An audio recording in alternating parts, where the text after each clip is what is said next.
So welcome. How's everybody? Excellent. So today we are continuing our series on finding your path. We did kind of an overview last time, and today what we're going to do is should I stay or should I go? Because it's all about the catchy title. No. But what we're going to talk about today is a question that, to be honest with you, has occupied me, and it continues to occupy me. Less than it did, but it has, as an inner spiritual minister. It occupies others as well, and to be honest with you, there's been a split of opinion. Okay, the question is this. If our goal is to know the one, is to experience the divine and deeply and as closely as we are able to do so, is it best to do it within the context of one faith tradition and basically stay with that and, as they put it, go deep? Usually it's the path into which we were born, but that can change. Or on the other hand, for those who are even aware of the option, and that includes everybody in this room, is it best or is it even possible to move away from one tradition and build our own structure? Remember last week I talked about building a structure? Build our own structure, using the tools and the elements from different faith traditions, perhaps other wisdom sources, and maybe injecting our own. The question is, how best do we go deep? And this is going to be one of the questions we're going to talk about the last week of the month when we have our discussion.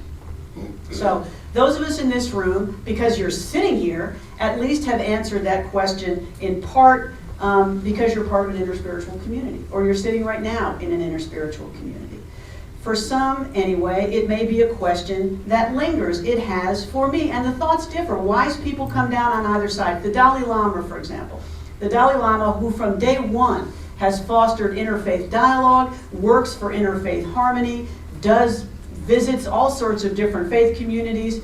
He has spent his life promoting those bridges, but he teaches that it is best to stick with one. As he puts it, take the path closest to your home, is the way he puts it. A young man once came up to him and said, "What path should I take in order to be the best person I can be, in order to achieve enlightenment?" And the Dalai Lama reportedly looked at him and said, "Well, take the path closest to your home. You're a Christian, right? Take that path." Now, why does he say this? I don't know. I don't know why he does it. I suspect because, as this filters through me, the traditions that you grow up with are in your DNA. They're in your muscle memory, they're in your emotional makeup. You don't have to learn new stuff. You don't have to learn new images. It is all information that is already ready to be used. It's already in here. It's a language we know. I can resonate with this. As I've shared with you before, I grew up as an Episcopalian. And for years, until I was 12, in the Episcopal Church, you get to decide. You're an adult when you're 12, who believes that? But at that point, anyway, you get to decide whether you're going to stop going to church, because after all, you're an adult. So all my friends and I reached the age of 12, got confirmed, and stopped going. So that was one of my first adult moves. But anyway, I resonate with what he is saying. And sometimes I miss that. Why? Because the Episcopal Church, when I grew up, was a beautiful building. It had been brought over every stone from Scotland. It was put together lovingly. It had beautiful stained glass windows. It had an amazingly holy energy. I loved the liturgy. I loved the music. I loved the flow of the service. I just loved being in that building. And maybe my memory of that gets conflated with what I think is necessary to find the holy. I don't know. But sometimes I wonder if that is the best path. I don't know. Author Amy Harmon wrote that our view of God has everything to do with those who taught us about him. Think about that, and think about the truth of that in your own life.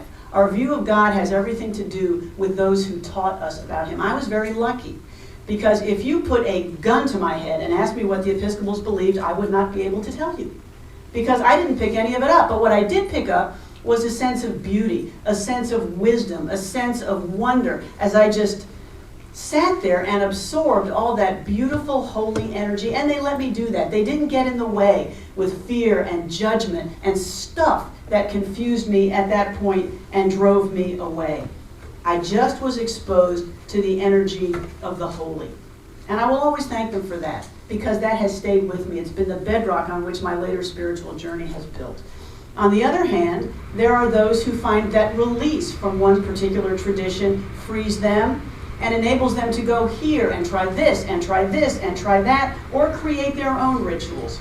It enables them to go deep within the structure of their own understanding. There are those who have walked away from their faith tradition. Why? Because of judgmentalism, because they were fear-based, because they were personally excluded or personally rejected. Who knows? There are people who are kind of the traditional faith walking wounded, who just said, I cannot be there. That is not God for me. For many reasons, a lot of us are walking away from the paths that 50 years ago or 100 years ago, we'd still have been there. 100 years ago, people in this room probably would not have been sitting here. You'd have been sitting in whatever faith tradition you grew up in, right? Probably so, because we have lots of opportunities now, lots of knowledge now that we didn't have then. There is no one right way. There just is not. This obviously was the answer to the question that you knew. Either way can lead to awakening, and either way can be a dead-end street. It just depends how you choose to build your own spiritual life, which either path you take is entirely up to you. Remember last week I talked about transformational tourism, right? A little bit of this, a little bit of that, read this, read that. That is not the way to go deep. It is not the only option, though, from remaining in a traditional faith tradition. There are other ways to approach this spiritual journey. Rabbi Abraham Heschel said, the higher goal of spiritual living is not to amass a wealth of information, but to face sacred moments. So what does this mean? It means that transformational tourism is also a dead end. Why? Because all you're doing is amassing information. You're going to that workshop, you're reading that book, you're doing this, you're just amassing more information. And what is the image that we get it might be in the Quran or it might be one of the Hadith, but it's a man dragging a wagon on which are loaded 100 books. He's just carrying them around. Does it make him any wiser or any more awake? No, he's just dragging the stuff around. He hasn't integrated it into his own practice. Even Emily Cady, who's read here Lessons in Truth, what did she say? One of my favorite things, if you want to make rapid progress in growth towards spiritual understanding, stop reading many books. She really did, she's great. Now, she put that in her book, but getting past that. She said, they only give someone's opinion about truth or a sort of history of the author's experience in seeking truth. What you want is revelation of truth in your own soul, and that will never come through the reading of many books. Okay, so what is Rabbi Heschel saying, and what is Emily Cady saying? They're not saying disregard the wisdom of others. They're saying don't substitute it for your own. We use it's like I was saying last week, we use the wisdom of others to build our own. At the end of the day, whatever path you select, whatever forms resonate with you, you have to make them your own. And what does that mean? It means you go from being a follower to being a creator. It means even though you are listening or you're taking in wisdom from other people, you take responsibility for your own spiritual house, whether you remain in the traditional house, whether you branch out on an interspiritual course, whether you say the heck with all of it and you just live a secular life. You are still responsible for your own awakening. Only you can say which is right. The question of should I stay or should I go, it's really a bait and switch. It was a bad title, I take it back. That's not the question. The question is both can work and both can fail.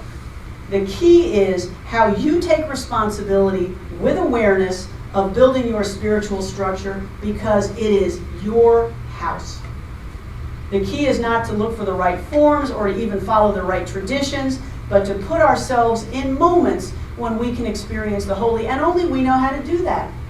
That is a heavy lift, and it is hard work. We all have jobs, we all have families, we all have stuff to do. How do we do that? One of the books I used to research this talk was Mirabai Starr's God of Love, A Guide to the Heart of Judaism, Christianity, and Islam. Oh, by the way, when I refer to sources during these talks, I'm going to put them up on the website because I don't just want to say a word, thank you for this, I don't want to just say a word and have it go. So I'm going to make the resources available to you so you can read them, or so you can look them up if you want. But that is this one, God of Love, A Guide to the Heart of Judaism, Christianity, and Islam. Mirabai Starr, she is a wonderful example of somebody who asked herself the question that we're exploring today. Do I stay or do I go? And she found an answer that worked for her and can be a guide for us. It is a wonderful approach to the interspiritual path. Now, I assume a lot of folks have heard of Mirabai Starr. She's all over YouTube. She gives workshops. She's a wonderful author. She is, she just is inspiring and wise and funny and very readable. So I invite you to look into some of her works. So she grew up in what was essentially a secular Jewish home in which her parents had renounced organized religion. Why? Because they said organized religion, and they, had a point, was responsible for so many horrors, the devastation of the planet, the degradation and the victimization of people. There were so many events in history that had been at the behest of organized religion. They just said no. Okay, so here was Mirabai. Those were her parents. That was fine. But they also read. They read Emerson. They had beautiful art in their homes. They read the Torah. They looked at it not as sacred scripture, but just as wisdom. She didn't have a television. They just read and studied and talked. So as she grew, she found herself trying to adopt her family's position. I'm not going to believe in organized religion. That's just not for me. But she would find, and this is how she wrote it, that a single line from the Song of Songs, the Gospel of John, or the poetry of Rumi would make my heart fly open and soar, arcing toward a God I could not bring myself to believe in. Isn't that a beautiful image? Haven't you felt that? Something you read just so resonates with you, or see or hear, that your heart just opens, arcing toward God. Those are the moments that we seek. She had a soul that was searching for the numinous, that was searching for the holy, what Karen Armstrong calls the unseen. And she knew it was there. She just knew that her parents' path was not the way to get there. So she eventually reconciled with the paradox, as have many of us. Religion has been the source of unspeakable cruelty and horror, yet it is also the repository of beauty and wisdom and holiness, and we have to live with that paradox and not throw out the one because the other has also existed. She wrote, "What I found irresistible was the essential unity at the core of all that diversity. Each faith tradition was singing the same song in a deliciously different voice. God is love." That's what she found. They were all just saying it with different language, different imagery, different art, different ritual, but that's what they were saying. So she continued to listen to and study as many voices as she could. Now, she did what a lot of us could not. This occurred to her when she was, 14 or 15. So she went to live in kind of an alternate community. She was out in California, okay? And she went to live in this place called Lama, and she was exposed to all different faith traditions, all different practices, and she just drank them all in. She writes that she memorized the initial lines of the Quran, she participated in Sufi and Hasidic chanting, she studied Kabbalah, she practiced Hatha Yoga, she chanted the names of Hindu gods for hours, she sat in Zen meditation. She said she tried breathing exercises so strenuously her face went numb. Okay, now this is the zeal of teenagers, but this went on for a while. She knew there was something out there. She just wasn't sure where to find it. Maybe it's here, maybe it's there. I don't know, I'm going to keep looking. During this time, she wrote, well-meaning elders would pat her on the head, and they told her it was great to dabble in all this different stuff. You ever been accused of being a dabbler? Yes. Dabble in this, dabble in that. But at one point, she would have to select a path and go deep. The image I was told is that you can either have 50 different holes that are 1 foot deep or one hole that's 50 foot deep. Okay, now who wants 51-foot holes, So we each want the 50-foot hole. But what that tells us is that this interspiritual approach, this I'm going to take from everywhere approach, is illegitimate. It's kind of like polygamy. It means that you can't do the dance of really going deep. You're just not willing to commit. But She wrote that I was neither lazy nor ambivalent, quite the opposite. I knew what I wanted, nothing less than union with the source of all the love in the universe. Think about that. She said, choosing one form in which to worship felt like violating my essential covenant with my beloved, who could not be held in any single container. Eventually, I realized that I already was going deep in multiple traditions, and had been all along, not in spite of my pluralistic behavior, but because of it, by having profound and life-changing encounters with the God of love wherever I could find him. So what does this mean? It means that she knew that this experience was available in so many different traditions, and she approached each of them with openness and curiosity and a willingness to experience God in the same way that other worshipers of that tradition did. If you see it, I can see it. And I'm going to participate with you knowing that I will. As she put it, she realized the supreme reality that surpassed all understanding was available in the Vedas, the Torah, the Quran, in song, in dance, in chanting, in silence, in all of it. It's all available there. She just was willing to open to it. She writes, from that day on, I no longer saw any conflict between form, ritual, and formlessness. All the sacred images and spiritual concepts were nothing more than approximations of the boundless source of love, and nothing less than roadmaps to that love. How could I deny any of them? How could I ever again fall for the notion that any one of his reflections was the only one? This is what was right for her. She's devoted her later life to bringing this message, this inner spiritual message, how it worked for her, how it's structured for her. So what does this look like for her? I mean, it makes it sound like all she does is read and study and chant. No. She gives an example in her book, and this was such a transformational, obvious experience for her. When her daughter was a teenager, she was killed in a car accident. And she writes that after her daughter died, she used all the tools that were in her knowing in order to somehow get through this experience. She had the body blessed by a Hindu and by a Buddhist. She sat Shiva. She read the Psalms. She and her friends stayed up all night chanting the names of Hindu gods. They read the Quran. They offered ashes. They veiled the headstone for a year after this girl died. What she said is she built a container using all her tools that could somehow carry her through this moment where the world just dropped out from under her.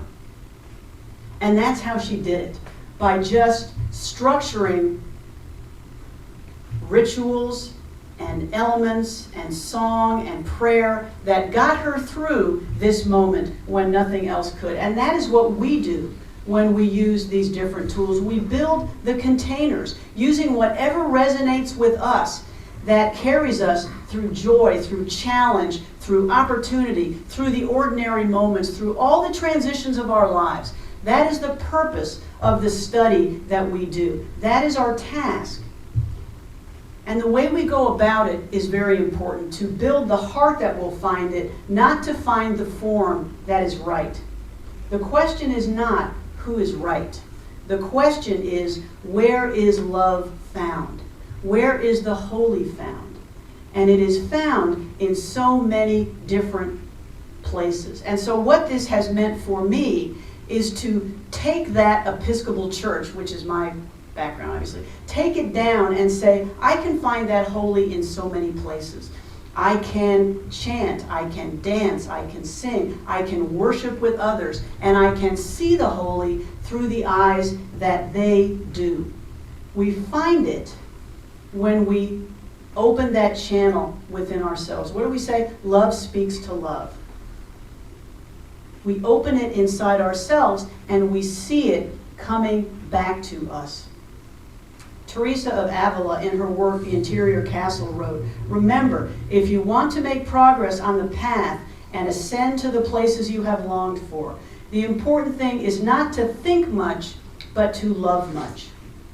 And so to do whatever best awakens you to love. It's not hard. It's not a question of which ritual you use or which form you use or whether you stay at your home church or whether folks are mad at you because you left. The question is to do whatever helps you to find love and be love. These forms and these language and these images are nothing more than roadmaps that lead us to this place, that respond to something in us that opens our hearts and just lets that energy of the beloved flow. So what does this look like for us as we sit here busy and tied up and in traffic and whatever? It means that we just open ourselves up to the willingness to look at all of the many ways that those around us find the holy. And we are so lucky to be able to do that here in this community. One of the things that I want to start up and that we're going to start up is our interfaith visits to different faith communities. Because it's an opportunity to see how others see God, to find what resonates with us. It's not a question of converting or leaving. It's not. It's a question of looking at the tools that others have found, because those tools are also available to us if they resonate with us. Even if initially the language, the music, the whatever, the imagery is different. If we are willing, if we are open, if we approach it without judgment, but with joy and optimism and knowing that God is there, we will find the holy in all those moments. So I want to close with a poem by 12th century Muslim philosopher and poet Ibn Arabi. And it's his poem, O Marvel. And it's just beautiful. Listen, he writes, O marvel, a garden amidst the flames. My heart has become capable of every form. It is a pasture for gazelles and a convent for Christian monks, and a temple for idols and the pilgrim's Kaaba, and the tables of the Torah and the books of the Quran. I follow the religion of love.